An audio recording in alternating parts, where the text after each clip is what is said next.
Socialistic system, जिसे हम Marxism कहते हैं। Marxist ideology, socialistic ideology, Marxism was promoted. तो क्या थी सोशलिस्टिक आइडियोलॉजी? जो कि एक रिवोल्ट में आई थी, एक रिटेलिएशन में आई थी, retaliation against the capitalistic system. इसके खिलाफ अगर कोई खड़ा हुआ है तो कार्ल मार्क्स खड़ा हुआ है, जिन्होंने भी एक्चुअली अर्थव्यवस्था की बर्बादी ही करी है। कार्ल मार्क्स सेड कि आप इतने German economist, philosopher, sociologist, psychologist सब थे, मतलब इतनी डिग्रीज लेकर बैठे थे, डिग्री की जरूरत ही नहीं थी।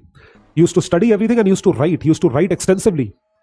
और मैंने क्या बोला कि कोई चीज नोट कब होती है? अगर वो रेवोल्यूशनरी हो, उससे पहले नहीं कही गई थी।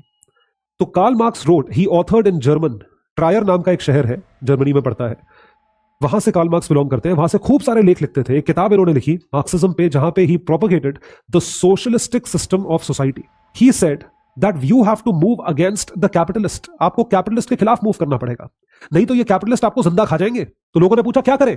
सारे के सारे जो है मिलके बैठ जाओ धरने पे, आप लेबर हो, आप पे ये डिपेंडेंट है। They will not be able to do anything. The capitalist, that one owner sitting at the top will not be able to do anything. वो कुछ नहीं कर पाएगा अगर आप इकट्ठे होके एक मत होके बैठोगे, एक मत होके उसके खिलाफ रिवोल्ट करोगे, स्ट्राइक पे चले जाओ। उनसे बोलो कि जितना पैसा आप कमाते हैं उसे इक्वली डिस्ट्रीब्यूट करिए सब लोगों में। तो लेबर क्लास जो है वो जिनको समझ में आने लगा धीरे धीरे। जर्मनी में रिवोल्ट देखा गया। Germany was always a hot bed of industrialisation in the European Union, आज भी है।